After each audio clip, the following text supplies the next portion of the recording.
नमस्कार। आज हम बात करने वाले हैं राजस्थान की, एक ऐसी जमीन जिसकी दो पहचानें हैं। एक पहचान जो आसमान छूते किलों में लिखी गई है और दूसरी वो जो जमीन के नीचे दबे बेशकीमती खजानों में छिपी है। तो सोचिए, किसी भी जमीन को सच में अमीर क्या बनाता है? वो इतिहास जो उसकी छाती पर खड़ा है, या वो दौलत जो उसके गर्भ में छिपी है? राजस्थान की कहानी में ये दोनों ही बातें सच हैं। तो इसी कहानी को समझने के लिए हम इसे दो अलग अलग नजरियों से देखेंगे। एक इतिहासकार जो हमें जमीन के ऊपर बने खजानों यानी इसके शानदार किलों की सैर कराएंगे, और मैं एक भूविज्ञानी आपको जमीन के नीचे छिपी दौलत के बारे में बताऊंगा। चलिए अपनी यात्रा शुरू करते हैं राजस्थान के उन अजूबों से जिन्हें इंसानों ने बनाया है। इसके मशहूर पहाड़ी किले देखिए, ये सिर्फ पत्थर और चूने की इमारतें नहीं हैं, बल्कि ये इतिहास की वो निशानियां हैं जो आज भी हमसे बात करती हैं। और क्या आपको ये पता है कि राजस्थान के 6 भव्य पहाड़ी किलों को एक साथ एक ही यूनेस्को विश्व धरोहर स्थल का दर्जा दिया गया है? इसमें चित्तौड़, कुंभलगढ़ और जैसलमेर जैसे किले शामिल हैं, जो अपने आप में संस्कृति और इतिहास के जीते जागते सबूत हैं। और देखिए, इन किलों की सबसे बड़ी खासियत इनकी अपनी अपनी पहचान है। चित्तौड़गढ़ किला भारत के सबसे विशाल किलों में से एक है, तो वहीं गागरोन का किला एक अनोखा जलदुर्ग है, यानी पानी से घिरा हुआ किला। जैसलमेर एक जीवित किला है और कुंभलगढ़ के पास तो भारत की महान दीवार है। ये विविधता ही तो है जो इन्हें इतना खास बनाती है। अच्छा, जैसलमेर को जीवित किला क्यों कहते हैं? क्योंकि ये सिर्फ एक म्यूजियम बनकर नहीं रह गया है। आज भी शहर की लगभग 1/4 आबादी इन सदियों पुरानी दीवारों के अंदर ही रहती है, अपना जीवन जीती है। मतलब आप सोचिए, यहाँ इतिहास हर रोज हर पल सांस लेता है। और फिर आता है कुंभलगढ़। इसकी दीवार 36 किलोमीटर लंबी है। जी हां, आपने सही सुना, 36 किलोमीटर। ये दुनिया की सबसे लंबी दीवारों में से एक गिनी जाती है।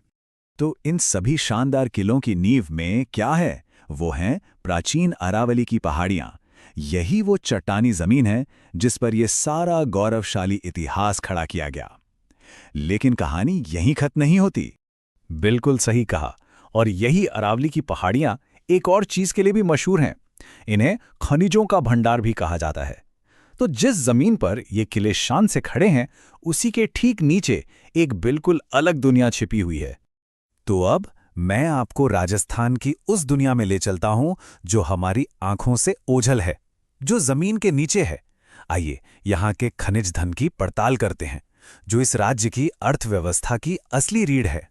भूविज्ञानी अगर हम आंकड़ों पर नजर डालें तो खनिज विविधता यानी मिनरल डाइवर्सिटी के मामले में राजस्थान पूरे भारत में पहले नंबर पर है, और देश के कुल खनिज उत्पादन का लगभग 22% हिस्सा यहीं से आता है। ये आंकड़े अपने आप में बहुत कुछ कहते हैं ना। तो यहां मोटे तौर पर दो तरह के खनिज मिलते हैं।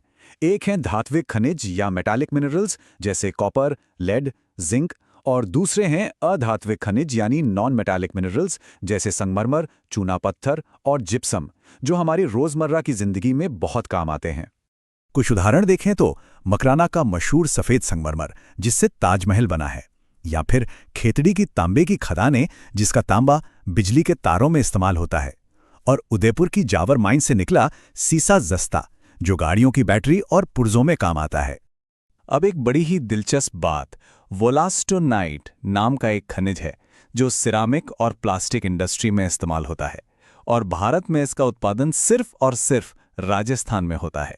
इस पर राज्य का आप कह सकते हैं पूरा एकाधिकार है। भूविज्ञानी तो सवाल ये उठता है कि आखिर ताजमहल जैसी अमर इमारत के लिए मकराना का संगमरमर ही क्यों चुना गया? वजह सिर्फ इसकी खूबसूरती ही नहीं थी, बल्कि इसकी बनावट ऐसी है कि ये पानी को आसानी से नहीं सोखता, और यही खूबी इसे वक्त के थपेड़ों से बचाकर ज्यादा टिकाऊ बनाती। तो चलिए अब इन दोनों धागों को एक साथ जोड़ते हैं, किलों की कहानी और खनिजों की कहानी। ये वो मोड़ है जहां राजस्थान का सुनहरा अतीत उसके उज्जवल भविष्य से आकर मिलता है। बिल्कुल वही अरावली की पहाड़ियां जिन्होंने सदियों तक राजपूतों के किलों को अपनी गोद में संभाले रखा, उन्हीं के गर्भ में आज भारत के आधुनिक उद्योगों के लिए कच्चा माल छिपा है। इतिहास और भूविज्ञान एक ही जमीन पर कैसे साथ साथ मौजूद हैं। तो इस जमीन के ऊपर ये किले हमें सदियों के इतिहास, संस्कृति और कला की दास्तां सुनाते हैं, और जमीन के ठीक नीचे यही खनिज देश के आर्थिक और तकनीकी विकास को रफ्तार देते हैं। वाकई ये एक ही सिक्के के दो पहलू हैं। तो ये सारी बातें हमें एक बहुत ही अहम सवाल पर लाकर खड़ा कर देती हैं। कोई भी समाज अपने शानदार अतीत को सहेजने और अपने कीमती भविष्य को बनाने के बीच एक सही संतुलन कैसे बना सकता है? ये एक ऐसा सवाल है जो सिर्फ राजस्थान के लिए नहीं बल्कि हम सभी के लिए बहुत मायने रखता है।